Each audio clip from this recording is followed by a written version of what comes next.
भुवस्सुः तत्सवितुर्वरेण्यं भर्गो देवस्य धीमहि धियो यो प्रचोदयात्। ॐ असतो मा सद्गमय तमसो मा ज्योतिर्गमय मृत्योर्मा मृतङ्गमय। ॐ सहना सहनो भुनक्तु सह वीर्यं करवावहै तेजस्विनावधीतमस्तु मा विद्विषावहै। ॐ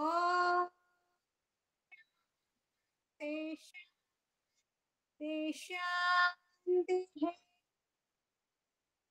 నమస్తే అక్కయ్య, అందరికీ నమస్తే. అందరికీ నమస్తే.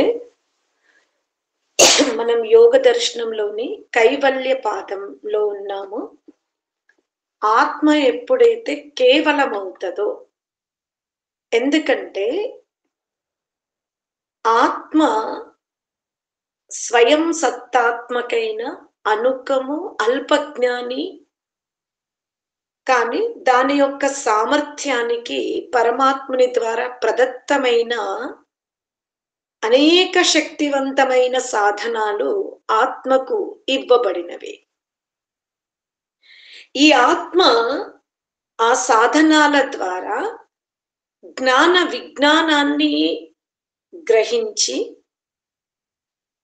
తన సామర్థ్యాన్ని కూడా అక్కడ ఏవైతే ఆత్మకు సంకల్ప శక్తులు ఏవైతే ఉంటాయో వాటి ద్వారా కనీసం మానవ జన్మ వరకు ఆగిపోయే శక్తిని అది సంపాదించుకోవచ్చు. కానీ ఎప్పుడు కర్మలను జాగ్రత్తగా చూసుకున్నప్పుడు. ఇక్కడ మనం కర్మలు అంటే వ్యవహారము కూడా తీసుకోవాలి. కర్మలు అంటే వస్తు సేకరణ తీసుకోవాలి. కర్మలు అంటే ఆహార పదార్థాలు కూడా తీసుకోవాలి. సంపూర్ణ మరణము అంటే జననము నుండి మరణ పర్యంతము మనం చేస్తున్న ప్రతిదీ కూడా మనము చాలా జాగ్రత్తగా అన్వేషణ చేసి ఉపయోగించుకోవాలి.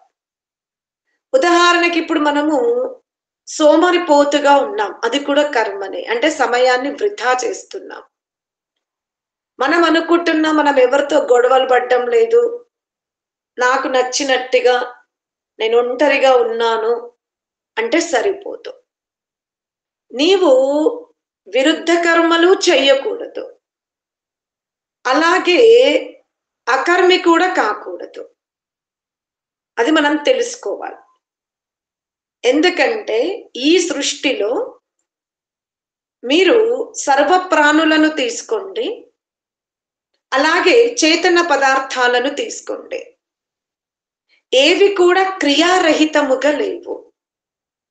మరి అటువంటప్పుడు శ్రేష్టమైన మానవ జన్మను పొందిన తర్వాత శరీరము అలసిపోయినప్పుడు విశ్రాంతిని తీసుకోవడం, దీర్ఘకాల వ్యాధి శరీరంలో ఉన్నప్పుడు ఔషధ సేవన చేసి శరీరానికి విశ్రాంతి ఇవ్వాలి.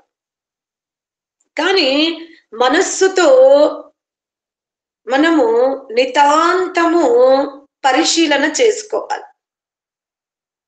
నిద్ర వస్తే పడుకోవాలి. శరీరం చాలా వ్యాధిగ్రస్తమైంది, బలహీనంగా ఉంది, ఎటువంటి కర్తవ్య కర్మలు చేయలేని పరిస్థితిలో కూడా మౌనంగా మనస్సును పరిశీలించుకుంటూ ఉండాలి. లేదా ఈనాడు ఉన్నటువంటి విజ్ఞానాన్ని ఆధారముగా చేసుకొని మన ఆత్మ కళ్యాణముతో కూడుకున్న ప్రసన్నముగా ఉండే 4 మాటలైనా వినాలి. ఈ విధంగా మనం నిరంతరము ఈ శరీరము ద్వారా వికర్మలు చెయ్యకూడదు, అకర్మిగా కూడా మనం ఉండొద్దు. సుకర్మలు చెయ్యాలి లేదా నిష్కామ కర్మలు చేసి మానవ జన్మ నుండి పతనము కాకుండా చూసుకోవలసిన బాధ్యత మనదే. అందుకనే కేవలం అంటే ఇది ఎప్పుడు సాధ్యము అంటే ఆత్మ తన శక్తిని తాను తెలుసుకున్నప్పుడు. కేవల స్థితి ఎంతసేపు ఇంద్రియాలకు వశీభూతురాలు కాకుండా తన స్థితిని తెలుసుకున్నప్పుడు, తన సామర్థ్యాన్ని తెలుసుకున్నప్పుడు మనము చాలా గొప్పగా ఆలోచించగలుగుతాం, ఆలోచించి మాట్లాడగలుగుతాం, ఆలోచించే కర్మలు చేస్తాం. అందుకనే ముందు మనము ఆత్మస్వరూపాన్ని తెలుసుకునే ప్రయత్నం చేయాలి. ఈ రోజు సూత్రంలో ఏమంటున్నాడంటే, ఎందుకంటే మనం గత సూత్రంలో ధర్మబద్ధమైన కర్మలు చేస్తాము, వాటి ఫలము సుఖం ఏర్పడుతుంది, సుఖము వలన రాగం ఏర్పడుతుంది. అటులనే అధర్మ కర్మలు చేసినప్పుడు దుఃఖము లభిస్తుంది, దుఃఖం వల్ల ద్వేషం. ధర్మ ఫలమైనా సరే అధర్మ ఫలమైనా సరే మనము శరీరములో బంధింపబడతాం. అధర్మ ఫలములు అధర్మ క్రింది స్థాయి యోనిలో బంధింపబడతాము. ధర్మ ఫలము మానవ జన్మ శ్రేష్టతమ సౌకర్యాలతో ఉన్న అందమైన శరీరము, సంకల్ప శరీరాలతో జన్మిస్తాం. కానీ శరీరముల యందే బంధింపబడతాం.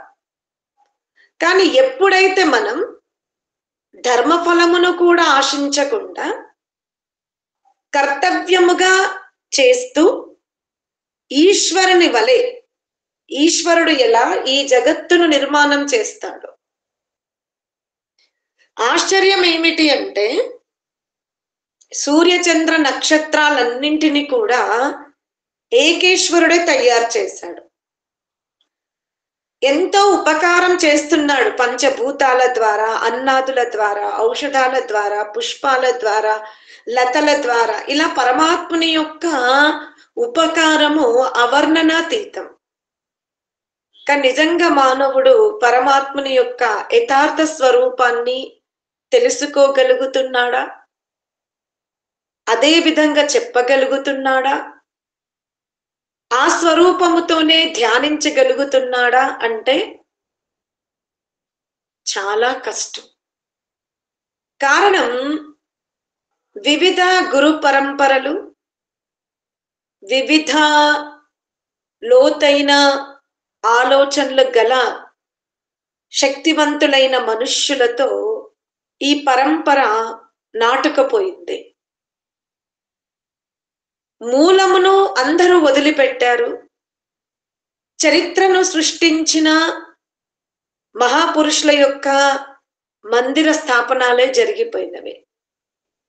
నిజంగా ఒకప్పుడు యజ్ఞశాలలు ఉంటుండే, ధర్మశాలలు ఉంటుండే, ధ్యాన మందిరాలు ఉంటుండే, గ్రంథాలయాలు ఉంటుండే, నృత్యశాల ఉంటుండే, శిల్ప విద్యలకు కావలసిన భవనాలు ఉంటుండే, వృత్తికి కావలసిన విద్య నేర్చుకోవడానికి చక్కటి వ్యవస్థ గ్రామాల యందు ఉంటుండే.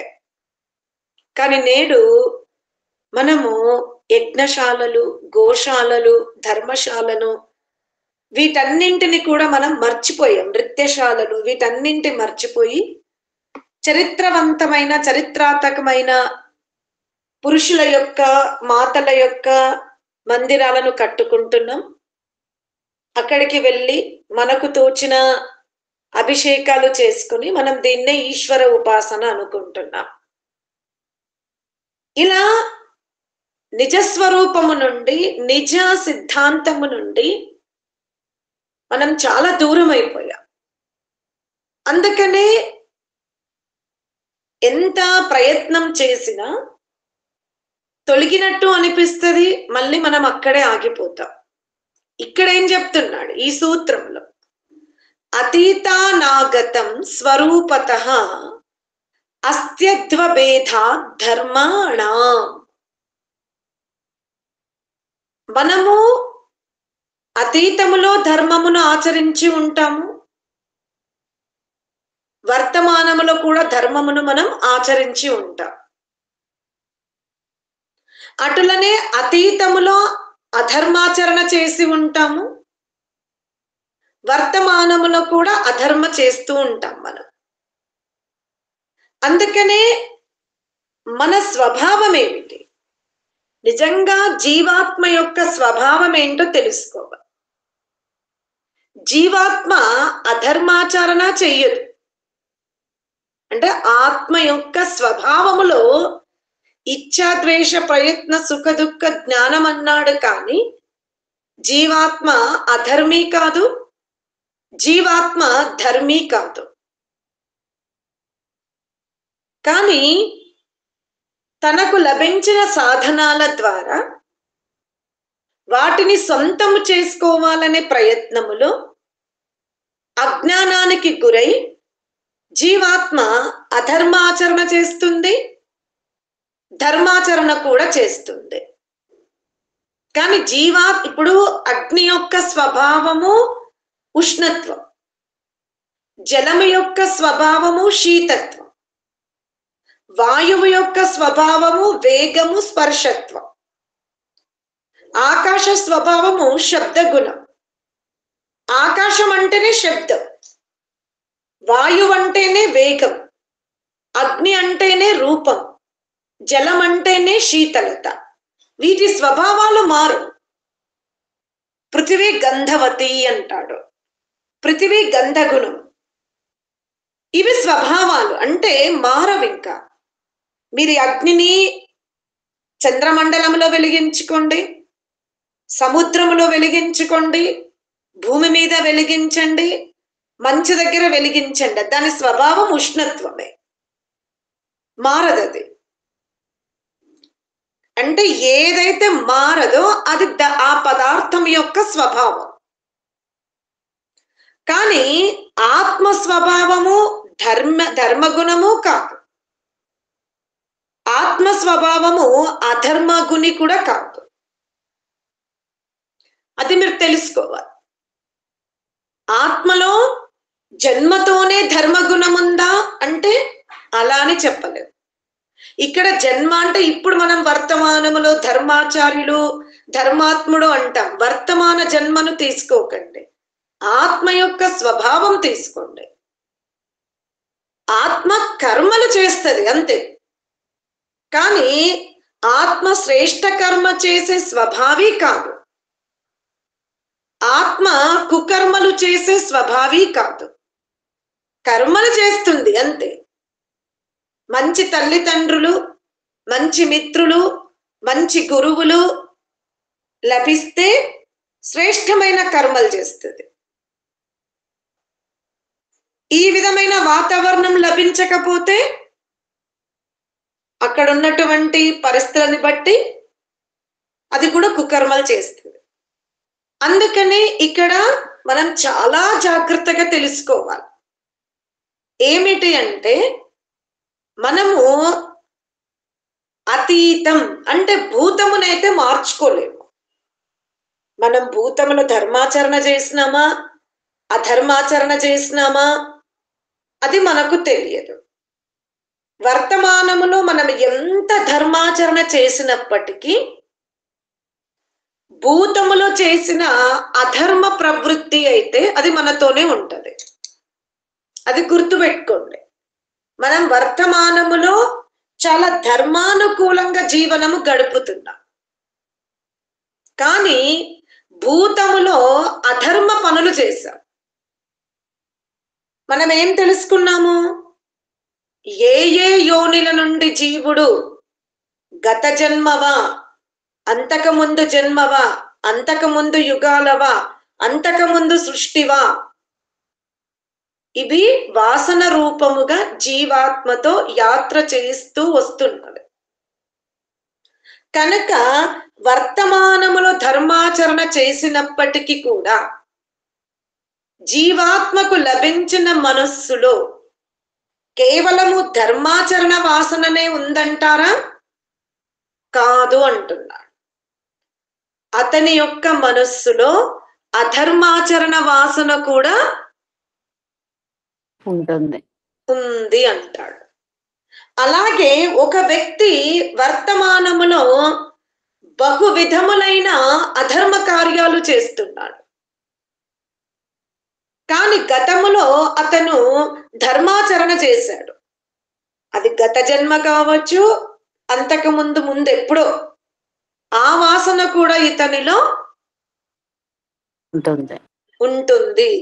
అందుకనే కొంతమంది అధర్మ జీవనము గడిపినప్పటికీ కూడా ఒక చిన్న సంఘటన వలన వాళ్ళ జీవితంలో అనేక మార్పులు వస్తూ ఉంటవి. మనం వాల్మీకి రామాయణంలో తీసుకుంటే వాల్మీకి మహర్షిది చెప్తారు. ఆర్య సమాజ ఇతిహాసం తీసుకుంటే స్వామి శ్రద్ధానందుంది చెప్తారు. ఇప్పుడు మనం రామాయణంలో తీసుకుంటే వాలి సుగ్రీవుల యొక్క ఆ రాముడు అరణ్యం నుంచి వెళ్ళేటప్పుడు రాముని యొక్క ఆచరణ వలన ఎంతో మంది తమ జీవితాన్ని పవిత్రంగా మార్చుకున్న వాళ్ళు కూడా మనకు రామాయణంలో కనబడుతూ ఉంటారు. మరి రావణాసురుడు చాలా ధనికుడు, కానీ అధర్మాచరణ చేశాడు. మరి అతని అనుజుడైన విభీషణుడు ధర్మాచరణ చేస్తాడు. అదే లక్ష్మణుడు లంక యొక్క ఐశ్వర్యాన్ని చూసి మనసు మార్చుకుంటాడు, కానీ అదే రాముడు ఏ ఐశ్వర్యానికి లొంగడు. పైత్రికంగా ఆ తల్లిని వివాహం చేసుకునేటప్పుడు ప్రతిజ్ఞపూర్వకంగా భరతునికి రాజ్యం రావాలి, రఘుకుల వంశరీతి ప్రకారంగా రాముడు రాజ్యంలో కూర్చోవాలి.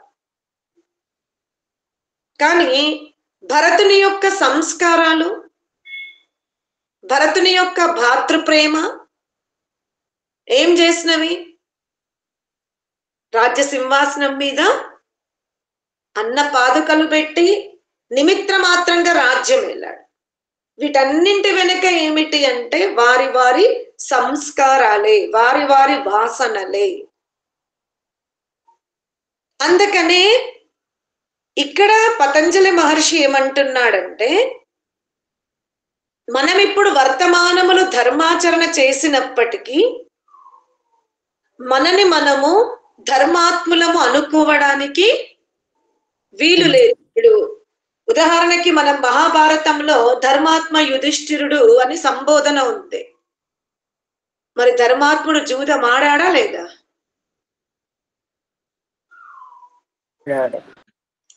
అర్థమైందా? అలాగే దుర్యోధనుణ్ణి మనమందరం దుష్టుడు అంటాం. మరి దుర్యోధనులో ధర్మం ఉందా లేదా?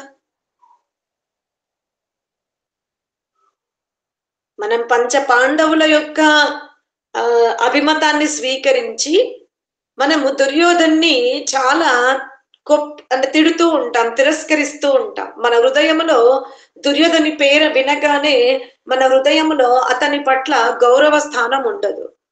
నిజంగా మనకు కౌరవులు పాండవులు ఎవరు మన వాళ్ళు కాదు, కానీ పాండవుల యొక్క పేరు తీసుకోగానే ఆత్మ ఒకలాగా స్పందిస్తుంది. కౌరవుల్లో దుర్యోధన్ని దుశ్శాసన్ని తీసుకోగానే ఆత్మ ఒకలాగా స్పందిస్తుంది.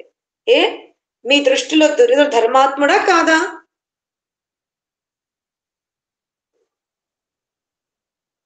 అవునా కాదా? రెండిట్లో ఏదో ఒక ఆన్సర్ చెప్పాలి కదా. ధర్మాత్ముడే. రెండు లక్షణాలు ఉన్నాయి, ధర్మాత్మ అవి ఉన్నాయి. దుర్యోధనుల్లో ధర్మ లక్షణాలు కూడా ఉన్నవి గనకనే అంతమంది రాజ్యాలు యుద్ధములు దుర్యోధని వైపు నిలబడగలిగారు. దుర్యోధనలో లేశ మాత్రము కూడా ధర్మాచరణ లేకపోతే ఇంతమంది సహకరించే వాళ్ళు కాదు. అర్థమైందా? కర్ణుడు లాంటి అతనిని పాండవులు స్వీకరించలేకపోతారు, కానీ అదే దుర్యోధనుడు కర్ణుడితో ఏం చేస్తున్నాడు? స్నేహం చేశాడు. స్నేహం చేశాడు. మరి ధర్మాత్మ యుధిష్ఠిరుడు ధర్మగుణము గలవాడు, కానీ జూదమాడి రాజ్యాన్ని అందరినీ పోగొట్టుకున్నాడు. కోల్పోతూ ఉంటాడు. ఇటువంటి చరిత్ర చదివినప్పుడు మనం ప్రేరణ తీసుకోవాలి, కానీ గ్రంథాలకి నమస్తే పెట్టి, పుష్పాలు పెట్టి, కుంకుమ పెట్టి, వాళ్ళ విగ్రహాలకి అభిషేకాలు చేయడం కాదు. ఎవరైతే చరిత్రలో అనేక రకాల స్థితులను ఎదుర్కొన్నారో ఆ చరిత్రను తీసుకొని మనము వివేకముతో ముందుకెళ్ళగలగాలి.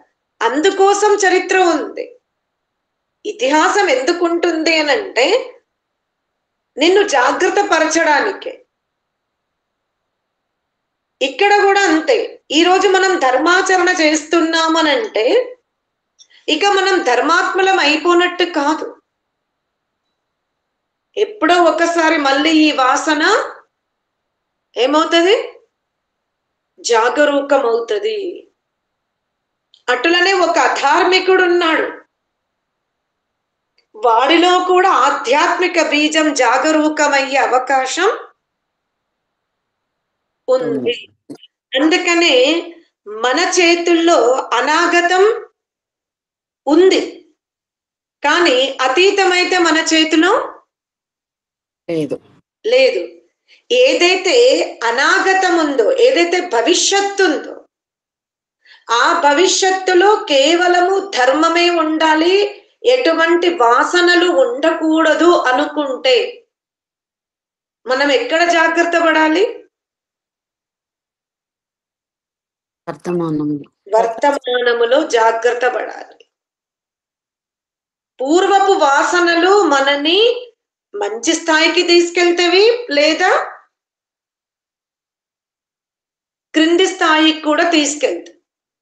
అందుకనే వర్తమానములో మనము తగు జాగ్రత్త వహిస్తే అనాగతమును మన చేతిలోకి తీసుకోగలుగుతాము, అతీతమును కూడా మనం నియంత్రించుకోగలుగుతాము. అందుకనే సాధన ఎందుకు అనివార్యము అంటే సాధన వలనే అతీతము మన చేతిలో ఉంటుంది, వర్తమానము మన చేతిలో ఉంటుంది, అనాగతము కూడా చేతిలో ఉంటది, మన చేతిలో ఉంటుంది. ఇన్ని బెనిఫిట్స్ సాధన చేస్తున్న కేవల ఆత్మకు ఉంటాయి అంటాడు. అంతేగాని ఆత్మ మెడిటేషన్ చేసిన తర్వాత భవిష్యత్తులో స్వయం ఆత్మనే తన దేహాన్ని తయారు చేసుకుంటుందని కాదు. దేహాన్ని ఎన్నుకునే అవకాశం ఆత్మకు లభిస్తుంది. నేను ఏ దేహంలోకి వెళ్ళాలి అనే ఆ ఆహ్వానం అంటారా, ఆ ఎన్నిక సాధన చేస్తున్నటువంటి ఆత్మకు లభిస్తుంది. అర్థమైంది? అంతేగాని ఆత్మనే దేహాన్ని తయారు చేసుకోదు. కాకపోతే ఎటువంటి దేహంలోకి వెళ్ళాలో అటువంటి దేహాన్ని లబ్ధి చేసుకునే అవకాశం మాత్రం ఆత్మకు ఉంటుంది. అందుకని వాసనలను మనం జాగరూకముగా నియంత్రించుకునే ప్రయత్నం చెయ్యాలి అంటాడు. ఎందుకంటే ఆత్మ స్వభావము కేవలము ధర్మము చేసే స్వభావము కాదు, అది కేవలము అధర్మమే చేసే స్వభావము కూడా కాదు. పరిసరాలను బట్టి, జ్ఞానాన్ని బట్టి, ప్రయత్నమును బట్టి, పురుషార్థము బట్టి, వాసనను బట్టి ఆత్మ కర్మలను పెంచుకుంటుంది, తగ్గించుకుంటుంది. వీటన్నింటిని కూడా నియంత్రించుకునే శక్తి ఆత్మకు దేని ద్వారా లభిస్తుంది? సాధన ద్వారా లభిస్తుంది. అర్థమైందా? అతీత కర్మలని, వర్తమాన కర్మలను, అనాగత కర్మలను శుద్ధి చేసుకునే శక్తి మాత్రం సాధన వల్ల ఆత్మకు లభిస్తుంది. అంటే ఇప్పుడు అతీతంలోకి వెళ్ళి మనం కడుక్కుంటామా అంటే ఆ వాసనని తొలగించుకుంటే అవి నిశ్శబ్ద స్థితికి వెళ్ళిపోతవి. ఇక మొలుకెత్తి మనతో అధర్మాచరణ చేయించవు. ఈ విధంగా సూక్ష్మంగా గ్రహించే ప్రయత్నం చేస్తారని చెప్తూ సెలవు తీసుకుంటున్నా. ఓం శాంతి శాంతి శాంతి.